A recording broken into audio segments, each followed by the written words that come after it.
Hello ಗೆಳೆಯರೆ, ಹೊಸ ವಿಡಿಯೋಗೆ ಸ್ವಾಗತ. ಇವತ್ತು ನಾವು ಇತ್ತೀಚೆಗೆ ರಿಲೀಸ್ ಆದ ಆರೋಮಲೆ ಅನ್ನೋ ತಮಿಳಿನ ರೊಮ್ಯಾಂಟಿಕ್ ಮೂವಿನ ಎಕ್ಸ್ಪ್ಲೇನ್ ಮಾಡ್ತಾ ಇದ್ದೀವಿ.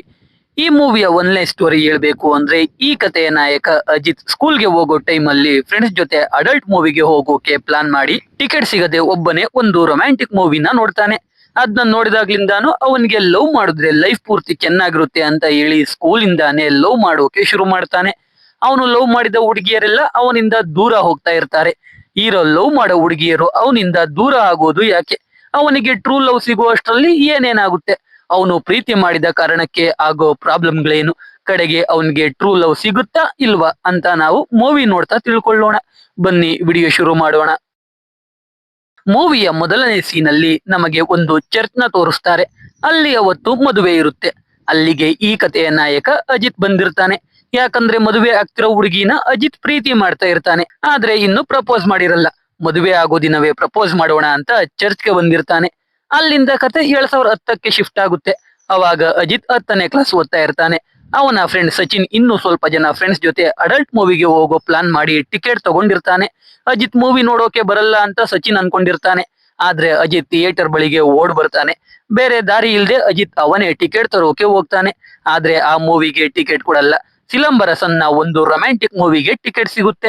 ಸಚಿನ್ ಅವನ್ ಫ್ರೆಂಡ್ಸ್ ಜೊತೆ ಅಡಲ್ಟ್ ಮೂವಿಗೆ ಹೋಗ್ತಾನೆ. ಅಜಿತ್ ಲವ್ ಸ್ಟೋರಿ ಇರೋ ಮೂವಿಗೆ ಹೋಗ್ತಾನೆ. ಆ ಮೂವಿ ನೋಡಿದ ಅಜಿತ್ ಆ ಮೂವಿಯಿಂದ ತುಂಬಾ ಇನ್ಫ್ಲೂಯೆನ್ಸ್ ಆಗ್ತಾನೆ. ಅವನು ಕೂಡ ಯಾರನ್ನಾದ್ರೂ ಲವ್ ಮಾಡ್ಬೇಕು ಅಂತ ಡಿಸೈಡ್ ಆಗ್ತಾನೆ. ಮಾರನೇ ದಿನ ಅಜಿತ್ ಅವ್ರ ಅಮ್ಮನ ಬಳಿಗೆ ಹೋಗಿ ಅವರು ಲವ್ ಮಾಡಿದ್ರ ಅಂತ ಕೇಳ್ತಾನೆ. ಅವರು ಹೌದು ಅಂತಾರೆ. ಅಜಿತ್ ತಂದೆ ಇನ್ಶೂರೆನ್ಸ್ ಆಫೀಸ್ ಅಲ್ಲಿ ಕೆಲಸ ಮಾಡ್ತಾ ಇರ್ತಾರೆ. ಅಜಿತ್ ತಾಯಿ ತುಂಬಾ ಚೆನ್ನಾಗಿ ಅಡಿಗೆ ಮಾಡ್ತಾ ಇರ್ತಾರೆ. ಅವ್ರು ಮಾಡೋ ಅಡಿಗೆ ಅಂದ್ರೆ ಅಜಿತ್ಗೆ ತುಂಬಾ ಇಷ್ಟ ಇರುತ್ತೆ. ಆ ದಿನ ಅಜಿತ್ ಸಚಿನ್ ಜೊತೆ ಕ್ಲಾಸ್ ಅಲ್ಲಿ ಕೂತಿರ್ತಾನೆ. ಇವಾಗ ಅವನು ಲವ್ ಮಾಡ್ಬೇಕು ಅನ್ಕೊಂಡಿರೋ ವಿಷಯನ ಸಚಿನ್ಗೂ ಹೇಳ್ತಾನೆ. ಹಾಗೆ ಕ್ಲಾಸ್ ನಡೀತಾ ಇರುತ್ತೆ. ಸಚಿನ್ ಅವನ್ ಪಕ್ಕದ ಬೆಂಚಲ್ಲಿ ಕೂತಿದ್ದ ಸ್ಮೃತಿ ಅನ್ನೋ ಹುಡುಗಿ ಬಳಿ ಎರೇಸರ್ ಕೇಳ್ತಾನೆ. ಅವಳು ಇಲ್ಲ ಅಂತಾಳೆ. ಸಚಿನ್ ಸುಮ್ನೆ ಇರದೆ ಮತ್ತೆ ಸ್ಮೃತಿ ಹತ್ರ ಅಜಿತ್ ಕೇಳ್ತಾ ಇರೋದು ಅಂತಾನೆ. ಅವಾಗ್ಲೂ ಅವಳು ಇಲ್ಲ ಅಂತಾಳೆ. ಆಮೇಲೆ ಸ್ಮೃತಿ ಬ್ಯಾಗ್ ಇಂದ ಜಾಮಿಟ್ರಿ ಬಾಕ್ಸ್ ತೆಗೆದು ಎರೇಸರ್ ನ ಕೊಡ್ತಾಳೆ. ಅದ್ನ ನೋಡಿ ಅಜಿತ್ ಅವನೇ ಸ್ಮೃತಿ ಕೈಯಿಂದ ಎರೇಸರ್ ಇಸ್ಕೋತಾನೆ. ಸಚಿನ್ ಕೇಳಿದಾಗ ಕೊಡದೇ ಇದ್ದ ಸ್ಮೃತಿ ಅಜಿತ್ ಕೇಳಿದಾಗ ಕೊಟ್ಟಿದ್ಕೆ ಅಜಿತ್ ಸ್ಮೃತಿನ ಲವ್ ಮಾಡೋಕೆ ಶುರು ಮಾಡ್ತಾನೆ.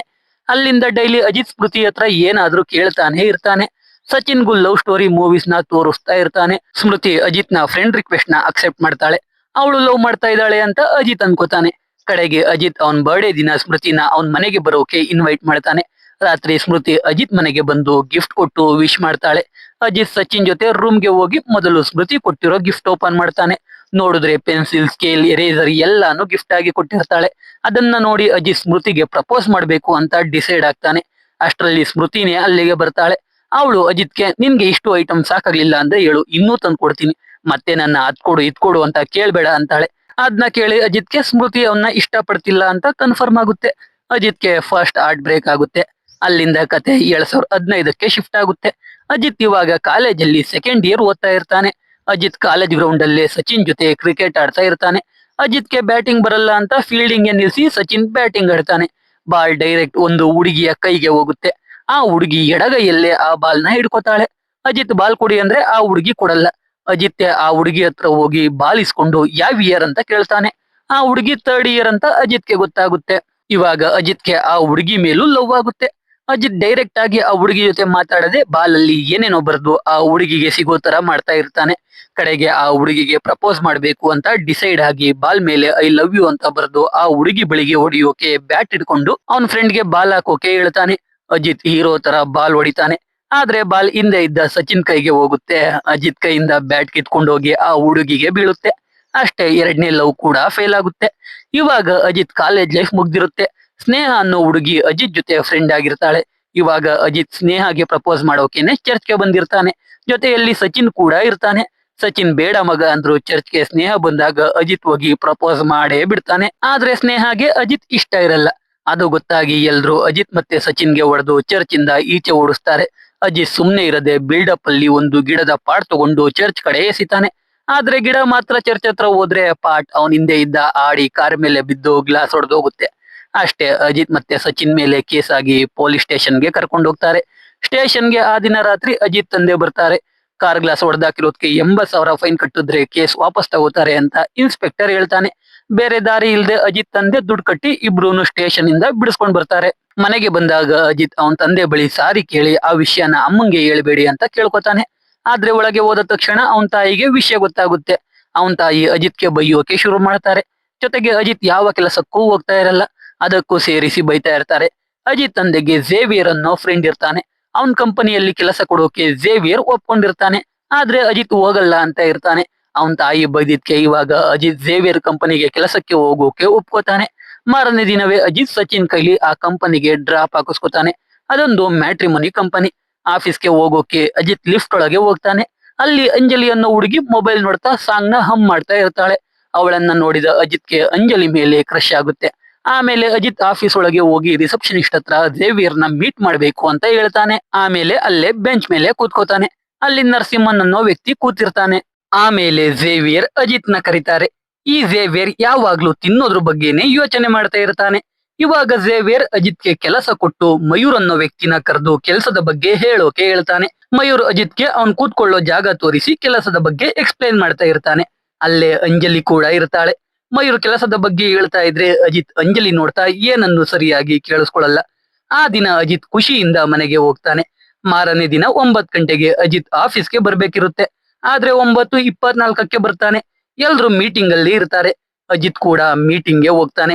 ಅಲ್ಲೇ ಅಂಜಲಿ ಎಲ್ರಿಗೂ ಹೇಗೆ ಮ್ಯಾಚ್ ಗಳನ್ನ ಹುಡುಕೋದು ಅಂತ ಹೇಳ್ತಾ ಇರ್ತಾಳೆ. ಅಂದ್ರೆ ಅಂಜಲಿ ಅಲ್ಲಿಯ ಮ್ಯಾನೇಜರ್. ಅಜಿತ್ ಅಂಜಲಿನ ಇಷ್ಟ ಪಡೋಕೆ ಶುರು ಮಾಡಿರ್ತಾನೆ. ಆದ್ರೆ ಅಂಜಲಿ ಸುಳ್ಳು ಹೇಳಿ ಆದ್ರೂ ಮದುವೆ ಮಾಡಿಸ್ಬೇಕು ಅಂತ ಹೇಳ್ತಾ ಇರ್ತಾಳೆ. ಅದ್ನ ಕೇಳಿ ಅಂಜಲಿಗೆ ಟ್ರೂ ಲವ್ ಬಗ್ಗೆ ಗೊತ್ತಿಲ್ಲ ಅಂತ ಅಜಿತ್ಗೆ ಬೇಜಾರಾಗುತ್ತೆ. ಮೀಟಿಂಗ್ ಎಲ್ಲ ಆದ್ಮೇಲೆ ಅಂಜಲಿ ಅಜಿತ್ಗೆ ಕರೆಕ್ಟ್ ಆಗಿ 9 ಗಂಟೆಗೆ ಆಫೀಸಲ್ಲಿ ಇರ್ಬೇಕು ಅಂತ ವಾರ್ನ್ ಕೂಡ ಮಾಡ್ತಾಳೆ. ಇವಾಗ ಮಯೂರ್ ಈ ಅಂಜಲಿ ಬಗ್ಗೆ ಅಜಿತ್ಗೆ ಹೇಳ್ತಾನೆ. ಅಂಜಲಿಗೆ ಯಾವಾಗ್ಲೂ best employee of the month ಕೊಡ್ತಾ ಇರ್ತಾರೆ.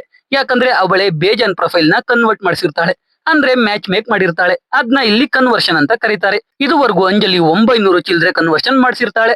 ಅದಕ್ಕೆ ಝೇವಿಯರೇ ಅಂಜಲಿಗೆ ಏನು ಹೇಳ್ತಾ ಇರಲ್ಲ. ಅವಳು ಹೇಳೋದ್ನೆಲ್ಲ ಝೇವಿಯರ್ ಜೊತೆಗೆ ಎಲ್ಲರೂ ಕೇಳ್ಬೇಕಾಗಿರುತ್ತೆ. ಅಂಜಲಿ ಯಾವಾಗ್ಲೂ ಯಾರೇ ತಪ್ಪು ಮಾಡಿದ್ರು ಬೈತಾ ಇರ್ತಾಳೆ. ಒಂದ್ ರೀತಿ ಸ್ಟ್ರಿಕ್ಟ್ ಪ್ರಿನ್ಸಿಪಾಲ್ ಇದ್ದ ಹಾಗೆ ಅಂತ ಮಯೂರ್ ಅಜಿತ್ಗೆ ಹೇಳ್ತಾನೆ. ಇದನ್ನೆಲ್ಲ ಕೇಳಿ ಅಜಿತ್ ಅಂಜಲಿನ ಲವ್ ಮಾಡೋ ಬದಲು ಸುಮ್ನೆ ಇರೋದು ವಾಸಿ ಅಂತ ಅನ್ಕೋತಾನೆ. 1 ಮಂತ್ ಪ್ರೊಬೇಷನ್ ಪೀರಿಯಡ್ ಆದ್ಮೇಲೆ ಅಜಿತ್ ನ ಆಕ್ಚುಯಲ್ ವರ್ಕ್ ಶುರು ಆಗುತ್ತೆ. ಇವಾಗ ಅಜಿತ್ ಕೂಡ ಎಲ್ರ ರೀತಿ ಬರೋ ಕ್ಲೈಂಟ್ಸ್ ರಿಕ್ವೈರ್ಮೆಂಟ್ ತಿಳ್ಕೊಂಡು ಮ್ಯಾಚ್ ಹುಡುಕಿ ಕೊಡ್ಬೇಕು. ಕ್ಲೈಂಟ್ಸ್ ಗಳ ರಿಕ್ವೈರ್ಮೆಂಟ್ ಕೇಳಿ ಅಜಿತ್ ತಲೆ ಸುತ್ತುತ್ತಾ ಇರುತ್ತೆ. ಅದು ಅಲ್ಲದೆ ಅಂಜಲಿ ತಿಂಗಳಿಗೆ ಮಿನಿಮಮ್ 10 ಕನ್ವರ್ಷನ್ ಮಾಡ್ಲೇಬೇಕು. ಇಲ್ಲ ಅಂದ್ರೆ ರಿಸೈನ್ ಮಾಡಿ ಹೋಗ್ತಾ ಇರ್ಬೇಕು ಅಂತ ಹೇಳಿರ್ತಾಳೆ. ಅದಕ್ಕೆ ಅಜಿತ್ ತಲೆ ಕೆಡ್ತಾ ಇರುತ್ತೆ. ಒಂದು ಕನ್ವರ್ಷನ್ ಕೂಡ ಮಾಡೋಕೆ ಆಗ್ತಾ ಇರಲ್ಲ. ಅದು ಅಲ್ಲದೆ ಒಬ್ರು ಕ್ಲೈಂಟ್ಗೆ ತಪ್ಪಾದ ಮ್ಯಾಚ್ ನ ತೋರಿಸಿ ಜಗಳ ಬೇರೆ ಮಾಡ್ಕೋತಾನೆ. ಅದನ್ನ ನೋಡಿ ಅಂಜಲಿ ಕ್ಲೈಂಟ್ಗೆ ಸಮಾಧಾನ ಮಾಡ್ತಾಳೆ. ಜೊತೆಗೆ ಅಜಿತ್ಗೆ ಅವ್ರ ಕಂಪನಿಯಲ್ಲಿ 10 ವರ್ಷದಿಂದ ಆಗಿರೋ ಎಲ್ಲ ಕನ್ವರ್ಷನ್ ಫೈಲ್ ನ ಓದಿ ಅರ್ಥ ಮಾಡ್ಕೊಳ್ಳೋಕೆ ಹೇಳ್ತಾಳೆ. ಅಜಿತ್ ತಲೆ ಕೆಟ್ಟೋಗುತ್ತೆ. ಇನ್ನೊಂದ್ ಕಡೆ ಈ ನರಸಿಂಹನ್ ಅನ್ನೋ ವ್ಯಕ್ತಿ ಡೈಲಿ ಆಫೀಸ್ಗೆ ಬರೋದು ಹೋಗೋದು ಮಾಡ್ತಾನೆ ಇರ್ತಾನೆ. ಅವನ್ ಪ್ರಾಬ್ಲಮ್ ಏನು ಅಂತ ಯಾರು ಕೇಳ್ತಾ ಇರಲ್ಲ. ಇವಾಗ ಅಜಿತ್ ಒಂದು ಕನ್ವರ್ಷನ್ ಕೂಡ ಮಾಡೋಕೆ ಆಗ್ತಾ ಇಲ್ಲ ಅಂತ ಸಚಿನ್ಗೆ ಹೇಳ್ತಾ ಇರ್ತಾನೆ. ಸಚಿನ್, ಇಲ್ಲಿ ಯಾರು ಅವರಿಗೆ ಇಷ್ಟ ಇರೋ ಕೆಲಸ ಮಾಡ್ತಾ ಇಲ್ಲ, ಸಿಕ್ಕಿರೋ ಕೆಲಸನ ಇಷ್ಟಪಟ್ಟು ಮಾಡ್ಬೇಕು ಅಷ್ಟೇ ಅಂತಾನೆ. ಅದನ್ನ ಕೇಳಿ ಅಜಿತ್ ಒಂದು ಪ್ಲಾನ್ ಮಾಡಿ ಕೆಲವು ಫೇಮಸ್ ಲವ್ ಸ್ಟೋರಿ ಮೂವಿಗಳ ಕಾರ್ಡ್ ತಗೋತಾನೆ. ಆ ಕಾರ್ಡಿಂದ ಗಂಡು ಹೆಣ್ಣನ್ನ ಮ್ಯಾಚ್ ಮಾಡೋಕೆ ಶುರು ಮಾಡುತ್ತೆ. ಅದು ವರ್ಕ್ ಕೂಡ ಆಗುತ್ತೆ. ಎಲ್ರು 1 ತಿಂಗಳಿಗೆ 4 ರಿಂದ 5 ಕನ್ವರ್ಷನ್ ಮಾಡಿದ್ರೆ ಅಜಿತ್ ಮಾತ್ರ 16 ಕನ್ವರ್ಷನ್ ಮಾಡಿಸಿರ್ತಾನೆ. ಅದನ್ನ ಕೇಳಿ ಎಲ್ಲ ಶಾಕ್ ಆಗೋಗ್ತಾರೆ. ಆ ದಿನ ಅಜಿತ್ ಟೀ ಕುಡಿಯುವಾಗ ನರಸಿಂಹನ್ ಬಂದು ಅಜಿತ್ ನ ಮಾತಾಡಿಸ್ತಾನೆ. ನರಸಿಂಹನ್ಗೆ ಇವಾಗ 55 ವರ್ಷ, ಆದ್ರೆ ಇನ್ನೂ ಮದುವೆ ಆಗಿರಲ್ಲ. ಅದಕ್ಕೆ ಅಜಿತ್ ಆಫೀಸಲ್ಲಿ ದುಡ್ಡು ಕೊಟ್ಟು ಪ್ರೊಫೈಲ್ ಕ್ರಿಯೇಟ್ ಮಾಡಿಸಿರ್ತಾನೆ. ಆದ್ರೆ ಅವನಿಗೆ ಯಾರು ಮ್ಯಾಚ್ ಹುಡುಕೊಡ್ತಾ ಇರಲ್ಲ. ಅದ್ನೆಲ್ಲ ಅಜಿತ್ಗೆ ನರಸಿಂಹನ್ ಹೇಳ್ತಾನೆ. ಅಜಿತ್ ನಾಳೆ ಬನ್ನಿ ನೋಡೋಣ ಅಂತಾನೆ. ನರಸಿಂಹನ್ ಅವನಿಗೆ ಏನೋ ಪ್ರಾಬ್ಲಮ್ ಇದೆ ಅಂತ ಹೇಳೋಕೆ ಹೋಗ್ತಾನೆ. ಅಷ್ಟ್ರಲ್ಲಿ ಅಜಿತ್ ಝೇವಿಯರ್ ಕರ್ದ ಅಂತ ಮೀಟ್ ಮಾಡೋಕೆ ಹೋಗ್ಬಿಡ್ತಾನೆ. ನರಸಿಂಹನ್ ಪ್ರಾಬ್ಲಮ್ ಏನು ಅಂತ ಕೇಳೋದೇ ಇಲ್ಲ. ಈ ಕಡೆ ಝೇವಿಯರ್ ಅಜಿತ್ ಒಂದೇ ತಿಂಗಳಲ್ಲಿ 16 ಕನ್ವರ್ಷನ್ ಮಾಡಿದ್ದಾನೆ ಅಂತ ಗೊತ್ತಾಗಿ ಅಜಿತ್ಗೆ ಸಬ್ಬಾಷ್ ಹೇಳಿ ಅಂಜಲಿಗೆ ಗೋಲ್ಡ್ ಪ್ರೊಫೈಲ್ ಕ್ಲೈಂಟ್ ಮೀಟಿಂಗ್ ಗೆ ಅಜಿತ್ ನು ಕರ್ಕೊಂಡು ಹೋಗೋಕೆ ಹೇಳ್ತಾನೆ. ಈ ಕಂಪನಿಯಲ್ಲಿ 3 ರೀತಿ ಪ್ರೊಫೈಲ್ ಇರುತ್ತೆ: ಬ್ರೋನ್ಸ್, ಸಿಲ್ವರ್ ಮತ್ತೆ ಗೋಲ್ಡ್. ಗೋಲ್ಡ್ ಪ್ರೊಫೈಲ್ ಹುಡುಗಿಗೆ ಗೋಲ್ಡ್ ಪ್ರೊಫೈಲ್ ಹುಡುಗನನ್ನೇ ಮ್ಯಾಚ್ ಮಾಡ್ಬೇಕಿರುತ್ತೆ. ಅದೇ ರೀತಿ ಇವಾಗ ಗೋಲ್ಡ್ ಪ್ರೊಫೈಲ್ ಕ್ಲೈಂಟ್ ನ ಮೀಟ್ ಮಾಡೋಕೆ ಹೋಗ್ತಾರೆ. ಆ ಗೋಲ್ಡ್ ಪ್ರೊಫೈಲ್ ವ್ಯಕ್ತಿ ಒಂದೇ ತಿಂಗಳಲ್ಲಿ ಮದುವೆ ಆಗ್ಬೇಕು ಅಂತ ಹೇಳ್ತಾನೆ. ರಿಕ್ವೈರ್ಮೆಂಟ್ ನ ಅವನೇ ಹೇಳ್ತಾ ಇರ್ತಾನೆ. ಅವಾಗ ಅಜಿತ್, ನಿಮ್ ಮಗಳು ಒಂದ್ಸಲ ರಿಕ್ವೈರ್ಮೆಂಟ್ಸ್ ಹೇಳಿದ್ರೆ ಒಳ್ಳೇದು ಅಂತಾನೆ. ಆ ವ್ಯಕ್ತಿ, ನನ್ ಮಗಳು ನಾನೇನೇ ಹೇಳಿದ್ರು ಕೇಳ್ತಾಳೆ ಅಂತ ಹೇಳಿ ಮಹಾ ಅಂತ ಕೂಗ್ತಾನೆ. ಆ ವ್ಯಕ್ತಿ ಮಗಳು ಮಹಾಲಕ್ಷ್ಮಿ ಕೆಳಗೆ ಬರ್ತಾಳೆ. ಯಾವ ರೀತಿ ಹುಡುಗ ಬೇಕು ಅಂದಾಗ ಮಹಾ, ನನ್ ತಂದೆ ಹೇಗೆ ಹೇಳ್ತಾರೋ ಅದೇ ರೀತಿ ಇರ್ಲಿ ಅಂತ ಹೇಳಿ ಈಚೆ ಹೋಗ್ತಾಳೆ. ಅಂಜಲಿ ಅಜಿತ್ಗೆ ಬೈದು ಎದ್ದು ಈಚೆ ಹೋಗೋಕೆ ಹೇಳ್ತಾಳೆ. ಅಜಿತ್ ಎದ್ದು ಈಚೆ ಹೋದಾಗ ಮಹಾ ಬೇಜಾರಲ್ಲಿ ಇರೋದ್ನ ಅಜಿತ್ ನೋಡ್ತಾನೆ. ಅಂಜಲಿ ಮಹಾ ತಂದೆಯಿಂದ ಹುಡುಗ ಹೇಗಿರ್ಬೇಕು ಅಂತ ತಿಳ್ಕೊಂಡ್ ಬರ್ತಾಳೆ. ಎಲ್ರಿಗೂ ಮಹಾಗೆ ಮ್ಯಾಚ್ ಆಗೋ ಹುಡುಗನನ್ನ ಹುಡುಕೋಕೆ ಹೇಳ್ತಾಳೆ. ಒಂದ್ ವೀಕ್ ಪೂರ್ತಿ ಎಲ್ಲ ಗೋಲ್ಡ್ ಪ್ರೊಫೈಲ್ ಚೆಕ್ ಮಾಡಿದ್ಮೇಲೆ ಶ್ಯಾಮ್ ಅನ್ನೋ ಹುಡುಗನ ಪ್ರೊಫೈಲ್ ಸಿಗುತ್ತೆ. ಶ್ಯಾಮ್ ತಂದೆ ತಾಯಿ US ಅಲ್ಲಿ ಇರ್ತಾರೆ. ಅವನಣ್ಣ ಗಣೇಶ್ ಜೊತೆ ಮಾತಾಡಿ ಅವನ್ನ ಒಪ್ಸಿದ್ರೆ ಕನ್ವರ್ಷನ್ ಆದ ಹಾಗೇನೆ ಅಂತ ಶ್ಯಾಮ್ ಮತ್ತೆ ಗಣೇಶ್ನ ಭೇಟಿ ಆಗೋಕೆ ಅಂಜಲಿ ಮತ್ತೆ ಅಜಿತ್ ಒಂದು ಹೋಟೆಲ್ಗೆ ಹೋಗ್ತಾರೆ. ಅಲ್ಲಿ ನೋಡಿದ್ರೆ ಸಚಿನ್ ಇರ್ತಾನೆ. ಅವನೇ ಗಣೇಶ್ ಅನ್ನೋ ರೀತಿ ನಾಟಕ ಆಡ್ತಾ ಇರ್ತಾನೆ. ಅಂದ್ರೆ ಮಹಾ ಬೇಜಾರಲ್ಲಿರೋದು ನೋಡಿ ಅಜಿತ್ ಮಹಾ ಜೊತೆ ಮಾತಾಡಿದಾಗ ಮಹಾ ಶ್ಯಾಮ್ನ ಇಷ್ಟಪಡ್ತಿದ್ದಾಳೆ ಅಂತ ಗೊತ್ತಾಗಿರುತ್ತೆ. ಅದಕ್ಕೆ ಶ್ಯಾಮ್ ಮತ್ತೆ ಮಹಾನ ಒಂದ್ ಮಾಡೋಕೆ ಅಜಿತ್ ಶ್ಯಾಮ್ ಪ್ರೊಫೈಲ್ ನ ಕ್ರಿಯೇಟ್ ಮಾಡಿ ಆ ಫೈಲ್ ಅಂಜಲಿ ಕೈಗೆ ಸಿಗುವ ಹಾಗೆ ಮಾಡಿರ್ತಾನೆ. ಜೊತೆಗೆ ಸಚಿನ್ ನ ಶ್ಯಾಮ್ ಅಣ್ಣನ ರೀತಿ ನಾಟಕ ಮಾಡೋಕೆ ಹೇಳಿರ್ತಾನೆ. ಇದರಿಂದ ಹೇಗೋ ಅಂಜಲಿ ಶ್ಯಾಮ್ ಮತ್ತೆ ಮಹಾಗೆ ಮದುವೆ ಮಾಡಿಸೋಕೆ ಒಪ್ಕೊಂಡು ಮಹಾ ತಂದೆಗೆ ಶ್ಯಾಮ್ ಪ್ರೊಫೈಲ್ ನ ಕಳಿಸ್ತಾಳೆ. ಅವರು ಸಂಜೆ ಡಿಸಿಷನ್ ಹೇಳ್ತೀನಿ ಅಂತ ಹೇಳ್ತಾರೆ. ಅದನ್ನ ಕೇಳಿ ಅಂಜಲಿ ಅವಳ ಅಕೌಂಟ್ಗೆ ಇನ್ನೊಂದು ಕನ್ವರ್ಷನ್ ನ ಆಡ್ ಮಾಡ್ಕೋತಾಳೆ. ಆಮೇಲೆ ಅಜಿತ್ ನ ಅವಳ ಕ್ಯಾಬಿನ್ ಗೆ ಕರೆದು ಥ್ಯಾಂಕ್ಸ್ ಹೇಳ್ತಾಳೆ ಕನ್ವರ್ಷನ್ ಗೆ ಸಹಾಯ ಮಾಡಿದ್ಕೆ. ಆಮೇಲೆ ಅಂಜಲಿ ಅಜಿತ್ಗೆ ಶ್ಯಾಮ್ ಪ್ರೊಫೈಲ್ ನ ಕೊಟ್ಟು ಮಹಾ ಪ್ರೊಫೈಲ್ ಜೊತೆ ಆಡ್ ಮಾಡೋಕೆ ಹೇಳ್ತಾಳೆ. ಅಜಿತ್ ಪ್ರೊಫೈಲ್ ಓಪನ್ ಮಾಡಿದ್ರೆ ಅದು ಬೇರೆ ಹುಡುಗನ ಪ್ರೊಫೈಲ್ ಆಗಿರುತ್ತೆ. ಇಲ್ಲಿ ಅಂಜಲಿಗೆ ಎಲ್ಲಾ ವಿಷಯ ಗೊತ್ತಾಗಿ ಮಹಾ ಶ್ಯಾಮ್ ನ ಒಂದ್ ಮಾಡೋಕೆ ಅಜಿತ್ ಶ್ಯಾಮ್ ಪ್ರೊಫೈಲ್ ನ ಕ್ರಿಯೇಟ್ ಮಾಡಿರೋದು ಅಂತ ಕೂಡ ಗೊತ್ತಾಗಿರುತ್ತೆ. ಅದಕ್ಕೆ ಅವಳೆ ಬೇರೆ ಪ್ರೊಫೈಲ್ ನ ಮಹಾ ತಂದೆಗೆ ಕಳಿಸಿರ್ತಾಳೆ. ಇದನ್ನೆಲ್ಲ ಅಂಜಲಿ ಅಜಿತ್ಗೆ ಹೇಳಿ ಕಂಪನಿಯಲ್ಲಿ ಸ್ಕ್ಯಾಮ್ ಮಾಡಿರೋದಕ್ಕೆ ನಾಳೆ ಬೆಳಿಗ್ಗೆ ಅಷ್ಟರಲ್ಲಿ ರಿಸೈನ್ ಲೆಟರ್ ಕೊಡ್ಬೇಕು ಅಂತ ಹೇಳ್ತಾಳೆ. ಅಜಿತ್ ನಾನ್ ರಿಸೈನ್ ಮಾಡ್ತೀನಿ, ಆದ್ರೆ ಶ್ಯಾಮ್ ಮತ್ತೆ ಮಹಾನ ದೂರ ಮಾಡಬೇಡಿ, ಮಹಾಗೆ ಬೇರೆ ಮದುವೆ ಮಾಡಿದ್ರೆ ಅವಳ ಲೈಫ್ ಹಾಳಾಗುತ್ತೆ ಅಂತ ಹೇಳ್ತಾನೆ. ಆದ್ರೂ ಅಂಜಲಿ ಅದನ್ನೆಲ್ಲ ಕೇಳೋದೇ ಇಲ್ಲ. ಹಾಗೆ ಇಬ್ರು ಜಗಳ ಆಡ್ಕೊಂಡು ಕ್ಯಾಬಿನ್ ಇಂದ ಈಚೆ ಬರ್ತಾರೆ. ಅಲ್ಲಿ ನರಸಿಂಹನ್ ಅವನಿಗೂ ಹೆಣ್ಣು ಹುಡುಕೊಡಿ ಅಂತ ಕೇಳ್ತಾನೆ. ಅಂಜಲಿ ಆಗಲ್ಲ ಅಂತಾಳೆ. ಅವಾಗ ಅಜಿತ್ ಯಾಕಾಗಲ್ಲ, ಅವರು ದುಡ್ಡು ಕೊಟ್ಟಿದ್ದಾರೆ ತಾನೆ, ಹುಡಿಕೊಡಿ ಅಂತ ಅಂಜಲಿಗೆ ಹೇಳಿ ನರಸಿಂಹನ್ಗೆ ಇಲ್ಲೆಲ್ಲ ಟ್ರೂ ಲವ್ ಸಿಗಲ್ಲ ಸರ್, ನಾನ್ ನಿಮ್ಗೆ ಟ್ರೂ ಲವ್ ಹುಡಿ ಕೊಡ್ತೀನಿ ಅಂತ ಹೇಳ್ತಾನೆ. ಅವಾಗ ಅಂಜಲಿ ನರಸಿಂಹನ್ಗೆ ನಾಳೆ ನಿಮ್ ಪ್ರೊಫೈಲ್ ನೋಡಿ ನಾನೇ ನಿಮ್ಗೆ ಇಲ್ಲೇ ಮ್ಯಾಚ್ ಮಾಡಿ ಕೊಡ್ತೀನಿ ಅಂತ ಹೇಳ್ತಾಳೆ. ಜೊತೆಗೆ ಅದನ್ನ ನೋಡೋಕೆ ಅಜಿತ್ ರಿಸೈನ್ ಮಾಡೋದು ಬೇಡ ಅಂತಾಳೆ. ಇಲ್ಲಿಗೆ ಸೀನ್ ಕಟ್ ಆಗಿ ಇವಾಗ ನಮಗೆ ಅಂಜಲಿಯ ಫ್ಲಾಶ್ ಬ್ಯಾಕ್ ನ ತೋರಿಸ್ತಾರೆ. ಅಂಜಲಿ ಮೈಕಲ್ ಅನ್ನೋ ಹುಡುಗನನ್ನ ಪ್ರೀತಿ ಮಾಡ್ತಾ ಇರ್ತಾಳೆ. ಜೊತೆಗೆ ಇಬ್ರು ಮದುವೆ ಆಗ್ಬೇಕು ಅನ್ಕೊಂಡಿರ್ತಾರೆ. ಅಂಜಲಿ ಅವಳು ಮೈಕಲ್ ಒಟ್ಟಿಗೆ ಇರೋ ರೀತಿ ಪೇಂಟಿಂಗ್ ಎಲ್ಲ ಮಾಡಿರ್ತಾಳೆ. ಆದ್ರೆ ಇಬ್ರು ಜಗಳ ಆಡ್ಕೊಂಡು ದೂರ ಆಗಿರ್ತಾರೆ. ಆ ಜಗಳ ಏನು ಅಂತ ಇಲ್ಲಿ ಸರಿಯಾಗಿ ತೋರಿಸಿಲ್ಲ. ಆದ್ರಿಂದ ಅಂಜಲಿಗೆ ಲವ್ ಮೇಲೆ ನಂಬಿಕೆ ಹೋಗಿರುತ್ತೆ. ಇದು ಅಂಜಲಿಯ ಫ್ಲಾಶ್ ಬ್ಯಾಕ್. ಮಾರನೇ ದಿನ ಅಂಜಲಿ ಮಯೂರ್ ಹತ್ರ ಹೋಗಿ ನರಸಿಂಹನ್ ಪ್ರೊಫೈಲ್ ಯಾಕೆ ಇನ್ನು ಕನ್ವರ್ಟ್ ಆಗಿಲ್ಲ ಅಂತ ಕೇಳ್ತಾಳೆ. ಈ ಕಡೆ ನರಸಿಂಹನ್ ಅಜಿತ್ ಹತ್ರ ಬಂದು ನನ್ಗೆ ಒಂದು ಪ್ರಾಬ್ಲಮ್ ಇದೆ ಅಂತ ಹೇಳ್ತಾನೆ. ನರಸಿಂಹನ್ ಕಾಲೇಜ್ ಟೈಮ್ ಅಲ್ಲಿ ಕ್ರಿಕೆಟ್ ಆಡುವಾಗ ಬಾಲು ಬೀಳ್ಬಾರ್ ಜಾಗಕ್ಕೆ ಬಿದ್ದು ಅವನ್ ತಂದೆ ಆಗೋ ಭಾಗ್ಯನೇ ಕಳ್ಕೊಂಡಿರ್ತಾನೆ. ಅಂದ್ರೆ ನರಸಿಂಹನ್ ಒಬ್ಬ ಇಂಪಾರ್ಟೆಂಟ್. ಅದಕ್ಕೇನೆ ಅವನಿಗೆ ಇನ್ನೂ ಮದುವೆ ಆಗಿರಲ್ಲ. ಆದ್ರೆ ನರಸಿಂಹನ್ ತಾಯಿ ಮದುವೆ ಆಗುವಂತ ಪೀಡಿಸ್ತಾ ಇರ್ತಾರೆ. ಅದಕ್ಕೆ ಮ್ಯಾಟ್ರಿಮೋನಿ ಕಂಪನಿಗೆ ಬಂದಿರ್ತಾನೆ. ಇದು ಇವಾಗ ಅಂಜಲಿಗೂ ಗೊತ್ತಾಗುತ್ತೆ, ಅಜಿತ್ಗೂ ಗೊತ್ತಾಗುತ್ತೆ. ಅಜಿತ್ ಟ್ರೂ ಲವ್ ಹುಡುಕೋಕೆ ನರಸಿಂಹನ್ನ ಪಾರ್ಕ್, ಥಿಯೇಟರ್, ಪಬ್ ಅಂತ ಎಲ್ಲಾ ಕಡೆ ತಿರುಗಿಸ್ತಾನೆ. ಆದ್ರೆ ಎಲ್ಲೂ ನರಸಿಂಹನ್ಗೆ ಹುಡುಗಿ ಸಿಗೋದೇ ಇಲ್ಲ. ಈ ಕಡೆ ಅಂಜಲಿ 3 ಜನರ ಹುಡುಗಿಯರ ಪ್ರೊಫೈಲ್ ನ ಹುಡುಕ್ತಾಳೆ. ನರಸಿಂಹನ್ ಮತ್ತೆ ಅವನ ತಾಯಿ ಜೊತೆ ಮೊದಲನೇ ಹುಡುಗಿನ ಭೇಟಿ ಆಗ್ತಾರೆ. ಅವಳು ಮದುವೆಗೆ ಒಪ್ಕೊಂಡ್ರು ನರಸಿಂಹನ್ ಬಗ್ಗೆ ಕೇಳದೆ ಬರೀ ಅವನ ಆಸ್ತಿ ಬಗ್ಗೆ ಕೇಳ್ತಾ ಇರ್ತಾಳೆ.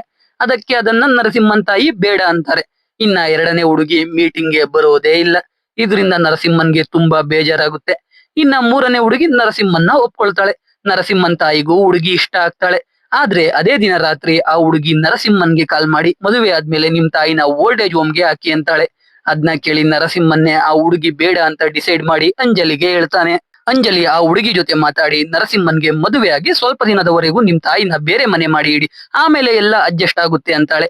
ಅದನ್ನ ಕೇಳಿ ನರಸಿಂಹನ್ ಕೋಪ ಮಾಡ್ಕೊಂಡು ನನ್ ತಾಯಿ ಚಿಕ್ಕ ವಯಸ್ಸಿನಿಂದ ಎಲ್ರು ಮನೆ ಮುಸುರೆ ತಿಕ್ಕಿ ನನ್ನ ಸಾಕಿದ್ದಾಳೆ, ನನ್ಗೆ ಇವಾಗ್ಲೂ ಮದುವೆ ಆಗೋದು ಇಷ್ಟ ಇಲ್ಲ. ನನ್ ತಾಯಿ ಅವಳು ಸತ್ ಮೇಲೆ ನಾನು ಒಂಟಿ ಆಗಿರಬಾರ್ದು ಅಂತ ಮದುವೆ ಆಗು ಅಂತ ಹೇಳಿರೋದಕ್ಕೆ ನನ್ನ ಹುಡುಗಿನ ಹುಡುಕ್ತಾ ಇರೋದು. ನೀನು ನನ್ನ ತಾಯಿನೇ ದೂರ ಮಾಡ್ಕೊ ಅಂತೀಯ. ನಿನ್ನ ಮದುವೆ ಆಗೋ ಹುಡುಗ ನಿನ್ಗೆ ನಿನ್ ತಂದೆ ತಾಯಿನ ಮರ್ತ್ ಬಿಡು ಅಂದ್ರೆ ನಿನ್ ಕೈಲಿ ಆಗುತ್ತಾ? ಇದೆಲ್ಲ ನಿಂಗೆಲ್ಲ ಅರ್ಥ ಆಗುತ್ತೆ. ನನ್ಗೆ ಈ ಮದುವೆನೂ ಬೇಡ, ಮ್ಯಾಟ್ರಿಮೋನಿ ಸಹವಾಸನೂ ಬೇಡ ಅಂತ ಎಲ್ರು ಮುಂದೆ ಅಂಜಲಿಗೆ ಬೈದು ಹೋಗ್ಬಿಡ್ತಾನೆ. ಫಸ್ಟ್ ಟೈಮ್ ಎಲ್ರು ಮುಂದೆ ಅಂಜಲಿಗೆ ಅವಮಾನ ಆಗುತ್ತೆ. ಮಾರನೇ ದಿನ ಅಂಜಲಿ ಆಫೀಸ್ಗೆ ಬರೋದೇ ಇಲ್ಲ. ಅದು ಗೊತ್ತಾಗಿ ಅಜಿತ್ಗೆ ಬೇಜಾರಾಗುತ್ತೆ. ಎರಡನೇ ದಿನ ಕೂಡ ಅಂಜಲಿ ಆಫೀಸ್ಗೆ ಬರಲ್ಲ. ಈ ಕಡೆ ಅಂಜಲಿ ಅವಳ ತಾತನ ಜೊತೆ ಇರೋದನ್ನ ತೋರಿಸ್ತಾರೆ. ಅಲ್ಲಿಗೆ ಅಜಿತ್ ಬಂದ್ಬಿಡ್ತಾನೆ. ಅಜಿತ್ ಅಂಜಲಿ ಜೊತೆ ಮಾತಾಡ್ತಾ ರೆಸಿಗ್ನೇಷನ್ ಲೆಟರ್ ಕೊಡ್ತಾನೆ. ಇವಾಗ ಅಂಜಲಿ ಸ್ವಲ್ಪ ಸಾಫ್ಟ್ ಆಗಿರ್ತಾಳೆ. ರೆಸಿಗ್ನೇಷನ್ ನ ಅಕ್ಸೆಪ್ಟ್ ಮಾಡ್ಕೊಳ್ಳಲ್ಲ. ಅಜಿತ್ ಅಂಜಲಿನ ನೋಡ್ಕೊಂಡು ಮಾತಾಡ್ಸ್ಕೊಂಡು ನಾಳೆಯಿಂದ ಆಫೀಸ್ಗೆ ಬರ್ತಾಳೆ ಅಂತ ಕನ್ಫರ್ಮ್ ಮಾಡ್ಕೊಂಡು ಹೋಗ್ತಾನೆ. ಅಲ್ಲೇ ಅಜಿತ್ ಅಂಜಲಿ ಮತ್ತೆ ಮೈಕಲ್ ಪೇಂಟಿಂಗ್ ನ ಕೂಡ ನೋಡ್ತಾನೆ. ಇಲ್ಲಿಂದ ಅಂಜಲಿ ಮತ್ತೆ ಅಜಿತ್ ಕ್ಲೋಸ್ ಆಗ್ತಾ ಹೋಗ್ತಾರೆ. ಒಟ್ಟಿಗೆ ಓಡಾಡೋಕೆ ಶುರು ಮಾಡ್ತಾರೆ. ಮದುವೆ ಬೇಡ ಬೇಡ ಅಂದಿದ್ದ ನರಸಿಂಹನ್ ಮತ್ತೆ ಆಫೀಸ್ಗೆ ಬಂದು ಕೂತಿರ್ತಾನೆ. ಇವಾಗ ಅವನಿಗೆ ಅವನ ಟ್ರೂ ಲವ್ ಸಿಕ್ಕಿರುತ್ತೆ. ಅದು ಕೂಡ ಅದೇ ಆಫೀಸಲ್ಲಿ. ಕವಿತಾ ಅನ್ನೋ ರಿಸೆಪ್ಷನಿಸ್ಟ್ ಪ್ರತಿದಿನ ನರಸಿಂಹನ್ನ ನೋಡ್ತಾ ಇರ್ತಾಳೆ. ಅವಳಿಗೆ ನರಸಿಂಹನ್ ಬಗ್ಗೆ ಗೊತ್ತಿರುತ್ತೆ. ಅವಳಿಗೂ ಮದುವೆ ಆಗಿ ಡೈವರ್ಸ್ ಆಗಿರುತ್ತೆ. ಒಬ್ಬ ಮಗ ಕೂಡ ಇರ್ತಾನೆ. ಅವಳು ನರಸಿಂಹನ್ನ ಮದುವೆ ಆಗೋಕೆ ಒಪ್ಕೊಂಡಿರ್ತಾಳೆ. ಇದ್ರಿಂದ ನರಸಿಂಹನ್ ಖುಷಿಯಾಗಿರ್ತಾನೆ. ಈ ಕಡೆ ಅಜಿತ್ ಅಂತೂ ಅಂಜಲಿ ಜೊತೆ ಲವ್ ಅಲ್ಲಿ ಬೀಳ್ತಾನೆ. ಆದ್ರೆ ಅಂಜಲಿ ಕೂಡ ಅವನ್ನ ಲವ್ ಮಾಡ್ತಾ ಇದ್ದಾಳ ಅಂತ ಕನ್ಫರ್ಮ್ ಮಾಡ್ಕೊಂಡೆ ಅವಳಿಗೆ ಪ್ರಪೋಸ್ ಮಾಡ್ಬೇಕು ಅಂತ ಡಿಸೈಡ್ ಆಗ್ತಾನೆ. ಅದಕ್ಕೆ ಸಚಿನ್ ಒಂದು ಪ್ಲಾನ್ ಮಾಡ್ತಾನೆ. ಅಜಿತ್ ಬರ್ಡೇ ಸೆಲೆಬ್ರೇಟ್ ಮಾಡೋಕೆ ಪಾರ್ಟಿ ಅರೇಂಜ್ ಮಾಡ್ತಾನೆ. ಅಲ್ಲಿಗೆ ಅಂಜಲಿ ಹೊಸ ಬಟ್ಟೆ ಹಾಕೊಂಡ್ ಬಂದ್ರೆ ಅವಳು ಲವ್ ಮಾಡ್ತಾ ಇದ್ದಾಳೆ ಅಂತ ಸಚಿನ್ ಹೇಳ್ತಾನೆ. ಅದೇ ರೀತಿ ಅಂಜಲಿ ಹೊಸ ಬಟ್ಟೆ ಹಾಕೊಂಡ್ ಬರ್ತಾಳೆ. ಅಜಿತ್ಗೆ ವಿಶ್ ಮಾಡ್ತಾಳೆ. ಆಮೇಲೆ ಅಂಜಲಿ ಆಂಟಿ ಎಲ್ಲಿ ಅಂತ ಕೇಳಿದ್ರೆ ಪಕ್ಕ ಲವ್ ಮಾಡ್ತಾ ಇದ್ದಾಳೆ ಅಂತ ಅರ್ಥ ಅಂತ ಸಚಿನ್ ಹೇಳ್ತಾನೆ. ಅದೇ ರೀತಿ ಅಂಜಲಿ ಆಂಟಿ ಎಲ್ಲಿ ಅಂತ ಕೇಳ್ತಾಳೆ. ಅದ್ನೆಲ್ಲ ನೋಡಿ ಅಜಿತ್ ಖುಷಿ ಆಗ್ತಾನೆ. ಅಜಿತ್ ಕೇಕ್ ಕಟ್ ಮಾಡೋ ಮುಂಚೆ ಅಂಜಲಿ ಕೊಟ್ಟಿದ್ದ ಗಿಫ್ಟ್ ಓಪನ್ ಮಾಡ್ತಾನೆ. ಒಂದು ಪ್ರೀ ವೆಡ್ಡಿಂಗ್ ಶೂಟ್ ಅಲ್ಲಿ ಅಂಜಲಿ ಅಜಿತ್ ಎದೆ ಮೇಲೆ ಕೈ ಇಟ್ಟಿರ್ತಾಳೆ. ಅದನ್ನೇ ಇವಾಗ ಪೇಂಟ್ ಮಾಡಿ ಕೊಟ್ಟಿರ್ತಾಳೆ. ಅದನ್ನ ನೋಡಿದ ಅಜಿತ್ಗೆ ಅಂಜಲಿ ಅವನನ್ನ ಲವ್ ಮಾಡ್ತಾ ಇರೋದು ಕನ್ಫರ್ಮ್ ಆಗುತ್ತೆ. ಅದಕ್ಕೆ ಪ್ರಪೋಸ್ ಮಾಡ್ಬೇಕು ಅಂತ ಡಿಸೈಡ್ ಆಗ್ತಾನೆ. ಪಾರ್ಟಿ ಎಲ್ಲ ಆದ್ಮೇಲೆ ಅಂಜಲಿ ಕಾರ್ ವರ್ಗೂ ಇಬ್ರು ನಡ್ಕೊಂಡು ಹೋಗ್ತಾರೆ. ಅಲ್ಲಿ ಅಂಜಲಿ ಅದು ಅವಳ ಲೈಫ್ ಅಲ್ಲಿ ಬೆಸ್ಟ್ ಡೇ ಅಂತ ಹೇಳಿ ಅಜಿತ್ ನ ಹಗ್ ಮಾಡ್ತಾಳೆ. ಅದೇ ಕರೆಕ್ಟ್ ಟೈಮ್ ಅಂತ ಅಜಿತ್ ಪ್ರಪೋಸ್ ಮಾಡ್ಬಿಡ್ತಾನೆ. ಆದ್ರೆ ಅಂಜಲಿ ಇದ್ರ ಬಗ್ಗೆ ನಾಳೆ ಮಾತಾಡೋಣ ಅಂತ ಹೇಳ್ತಾಳೆ. ಅದಕ್ಕೆ ಅಜಿತ್ ಏನಾದ್ರೂ ಹೇಳೋಗು, ನಿನ್ಗೆ ಲವ್ ಅಂದ್ರೆ ಯಾಕಾಗಲ್ಲ, ಇದಕ್ಕೆಲ್ಲ ಆ ಮೈಕಲ್ಲ ಕಾರಣ ಅಂತ ಕೇಳ್ತಾನೆ. ಅಷ್ಟಕ್ಕೆ ಅಂಜಲಿ ಕೋಪ ಮಾಡ್ಕೊಂಡು ನನ್ ಪಾಸ್ಟ್ ಬಗ್ಗೆ ನಿನ್ಗೇನ್ ಗೊತ್ತು, ಅದ್ನ ನಿನ್ಗೆ ಹೇಳೋಕು ನನ್ಗೆ ಇಷ್ಟ ಇಲ್ಲ ಅಂತ ಬೈದು ಅಲ್ಲಿಂದ ಹೋಗ್ಬಿಡ್ತಾಳೆ. ತುಂಬಾ ಖುಷಿಯಲ್ಲಿದ್ದ ಅಜಿತ್ 2 ನಿಮಿಷದಲ್ಲಿ ಹಾರ್ಟ್ ಬ್ರೇಕ್ ಮಾಡ್ಕೋತಾನೆ. ಅಳ್ತಾ ಅವನ ರೂಮ್ಗೆ ಹೋಗ್ತಾನೆ. ಆಫೀಸ್ಗೆ ಹೋಗೋದ್ನು ನಿಲ್ಲಿಸ್ತಾನೆ. ಅಂಜಲಿ ಕೂಡ ಆಫೀಸ್ಗೆ ಬರ್ತಾ ಇಲ್ಲ ಅಂತ ಮಯೂರ್ ಹೇಳ್ತಾನೆ. ಅಂಜಲಿ ರಿಸೈನ್ ಮಾಡಿದ್ಲು ಅಂತ ಝೇವಿಯರ್ ಹೇಳ್ತಾನೆ. ಅಂಜಲಿನ ಹುಡಿಕೊಂಡು ಅಜಿತ್ ಅವಳ ತಾತನ ಮನೆಗೆ ಹೋಗ್ತಾನೆ. ಆದ್ರೆ ಅವಳು ಅಲ್ಲಿರಲ್ಲ. ಅವರು ಅಂಜಲಿ ಎಲ್ಲಿದ್ದಾಳೆ ಅಂತ ಕೂಡ ಹೇಳಲ್ಲ. ಅಂಜಲಿ ಬಿಟ್ಟೋದ್ಲು ಅಂತ ಅಜಿತ್ ಅವನ್ ತಂದೆ ತಾಯಿ ಮೇಲೆ ಕೋಪ ತೋರಿಸ್ತಾ ಇರ್ತಾನೆ. ಅದ್ರಲ್ಲೂ ಹೆಚ್ಚಾಗಿ ಅವನ್ ತಂದೆ ಮೇಲೆ. ಅದಕ್ಕೆ ಅವನ್ ತಾಯಿ ಅಜಿತ್ಗೆ, ಅಂಜಲಿನ ಲವ್ ಮಾಡ್ತಾ ಇದ್ಯಾ? ನಾನು ಕಾಲೇಜ್ ಟೈಮಲ್ಲಿ ಒಬ್ಬನ್ನ ಲವ್ ಮಾಡಿದ್ದೆ. 3 ವರ್ಷ ಲವ್ ಮಾಡಿ ಓಡೋಗಿ ಮದ್ವೆ ಆದೋ. ಆಮೇಲೆ ಇಬ್ರಿಗೂ ಸೆಟ್ ಆಗ್ಲಿಲ್ಲ ಅಂತ ಡೈವರ್ಸ್ ತಗೊಂಡು ನಮ್ಮಪ್ಪ ಅವ್ರು ತೋರಿಸಿದ ಹುಡುಗನನ್ನೇ ಮದುವೆ ಆಗ್ಬೇಕು ಅಂತ ಕಂಡೀಷನ್ ಹಾಕಿದ್ರು. ಆದ್ರೆ ಮನೆ ಬಿಟ್ಟು ಓಡೋದೋಳು ಅಂತ ಯಾರು ನನ್ನ ಮದುವೆ ಆಗ್ತಿರ್ಲಿಲ್ಲ. ನನ್ ಬಗ್ಗೆ ಎಲ್ಲ ಗೊತ್ತಿದ್ರು. ನಿನ್ ತಂದೆ ನನ್ನ ಮದುವೆ ಆದ್ರು. ನಮ್ಮಿಬ್ರು ಮಧ್ಯೆ ಸೆಟ್ ಆಗೋಕೆ ತುಂಬಾ ವರ್ಷ ಹಿಡಿತು. ಆದ್ರೂ ಅವ್ರು ನನ್ ಬಗ್ಗೆ ಏನು ಹೇಳಿಲ್ಲ. ಅಷ್ಟೇ ಯಾಕೆ, ಇಷ್ಟು ವರ್ಷ ನಾವು ಎಷ್ಟೋ ಜಗಳ ಆಡಿದೀವಿ. ಒಂದು ಜಗಳದಲ್ಲೂ ಅವರು ನಾನು ಓಡೋದಳು ಅಂತ ಯಾವತ್ತೂ ಹೇಳಿಲ್ಲ. ನನ್ ಪ್ರಕಾರ ಇದೇ ಟ್ರೂ ಲವ್ ಅಂತ ಹೇಳ್ತಾರೆ. ಇದ್ನ ಕೇಳಿದ ಅಜಿತ್ಗೆ ಅವನ್ ತಂದೆ ಎಷ್ಟು ಒಳ್ಳೆಯವರು ಅಂತ ಗೊತ್ತಾಗಿ ಅವನ್ ತಂದೆಗೆ ಸಾರಿ ಕೇಳ್ತಾನೆ. ಇವಾಗ ಅಜಿತ್ ಅಂಜಲಿನ ಮರೆತು ಮೂವ್ ಆನ್ ಆಗೋಕೆ ಝೇವಿಯರ್ ಕಂಪನಿ ಬಿಟ್ಟು ಬೇರೆ ಕಂಪನಿಗೆ ಜಾಯ್ನ್ ಆಗ್ತಾನೆ. ನಿಧಾನವಾಗಿ ಅಂಜಲಿನ ಮರಿತಾ ಹೋಗ್ತಾನೆ. ಒಂದಿನ ಝೇವಿಯರ್ ಅಜಿತ್ ನ ಕರೆದು ಒಂದು ಫೈಲ್ ಕೊಡ್ತಾನೆ. ಅದ್ರಲ್ಲಿ ಶ್ಯಾಮ್ ಮತ್ತೆ ಮಹಾ ಫೋಟೋ ಇರುತ್ತೆ. ಮಹಾ ಬೇರೆ ಹುಡುಗನನ್ನ ಮದುವೆಯಾಗಿ ಅವಳ ಲೈಫ್ ಹಾಳಾಗಿ ಇವಾಗ ಡೈವರ್ಸ್ ಆಗಿರ್ತಾಳೆ. ಅದಕ್ಕೆ ಝೇವಿಯರ್ ಇವಾಗ ಮಹಾನ ಶ್ಯಾಮ್ ಜೊತೆ ಒಂದ್ ಮಾಡೋಕೆ ಅಜಿತ್ಗೆ ಹೇಳ್ತಾನೆ. ಅಜಿತ್ ಶ್ಯಾಮ್ ಮತ್ತೆ ಮಹಾ ಒಂದು ಹೋಟೆಲ್ ಅಲ್ಲಿ ಮೀಟ್ ಮಾಡೋ ಹಾಗೆ ಮಾಡ್ತಾನೆ. ಕಡೆಗೆ ಅವರಿಬ್ರಿಗೂ ಮದುವೆ ಮಾಡೋಕೆ ಎಲ್ರು ಒಪ್ಕೋತಾರೆ. ಮದುವೆ ಅರೇಂಜ್ ಮಾಡ್ತಾರೆ. ಆ ಮದುವೆಗೆ ಅಂಜಲಿ ಕೂಡ ಬಂದಿರ್ತಾಳೆ. ಅಂಜಲಿನ ಅಜಿತ್ ನೋಡಿದ್ರು ಹೋಗಿ ಮಾತಾಡ್ಸಲ್ಲ. ಆದ್ರೆ ಝೇವಿಯರ್ ಅಂಜಲಿ ಅಜಿತ್ ನ ಮೀಟ್ ಮಾಡೋ ಹಾಗೆ ಮಾಡ್ತಾನೆ. ಇಬ್ರು ಮಾತಾಡ್ತಾರೆ. ಅಂಜಲಿ ಆಸ್ಟ್ರೇಲಿಯಾ ಅಲ್ಲಿ ವರ್ಕ್ ಮಾಡ್ತಾ ಇರೋದಾಗಿ ಹೇಳ್ತಾಳೆ. ಅವಳಿಂದ ಮಹಾ ಲೈಫ್ ಹಾಳಾಗಿದ್ಕೆ ಅವಳು ಮದುವೆಗೆ ಬಂದೆ ಅಂತ ಹೇಳ್ತಾಳೆ. ಮದುವೆ ಎಲ್ಲ ಮುಗಿಯುತ್ತೆ. ಅಂಜಲಿ ಏರ್ಪೋರ್ಟ್ಗೆ ಹೋಗೋಕೆ ಕ್ಯಾಬ್ ಬುಕ್ ಮಾಡ್ತಾಳೆ. ಅಜಿತ್ ನ ಕ್ಯಾಬ್ ವರ್ಗೂ ಜೊತೆಲಿ ಬಾ ಅಂತ ಕರೀತಾಳೆ. ಕ್ಯಾಬ್ ಹತ್ರ ಹೋದಾಗ ಅಂಜಲಿ ಅವಳು ಅಜಿತ್ಗೋಸ್ಕರನೇ ಆಸ್ಟ್ರೇಲಿಯಾದಿಂದ ಬಂದಿದ್ದು ಅಂತ ಹೇಳ್ತಾಳೆ. ಅಜಿತ್ ಖುಷಿ ಆಗ್ತಾನೆ. ಅಂಜಲಿ ಅಜಿತ್ ನ ಹಗ್ ಮಾಡ್ತಾಳೆ. ಕಡೆಗೆ ಮೂವಿ ಸುಖ ಅಂತ್ಯ ಆಗುತ್ತೆ. ಸೊ ಎಕ್ಸ್ಪ್ಲನೇಷನ್ ಕೇಳಿ ನಿಮ್ಗೆ ಅನ್ನಿಸ್ತು ಅಂತ ಕಾಮೆಂಟ್ ಮಾಡಿ. ವಿಡಿಯೋ ಇಷ್ಟ ಆಗಿದ್ರೆ ಲೈಕ್ ಮಾಡಿ. ಕಂಟೆಂಟ್ ಇಷ್ಟ ಆಗಿದ್ರೆ ಮಾತ್ರ ಸಬ್ಸ್ಕ್ರೈಬ್ ಮಾಡ್ಕೊಂಡು ಸಪೋರ್ಟ್ ಮಾಡಿ. ಮತ್ತೆ ಇನ್ನೊಂದು ಸೂಪರ್ ಆಗಿರೋ ವಿಡಿಯೋ ಜೊತೆ ಸಿಗ್ತೀನಿ. ಜೈ ಕರ್ನಾಟಕ.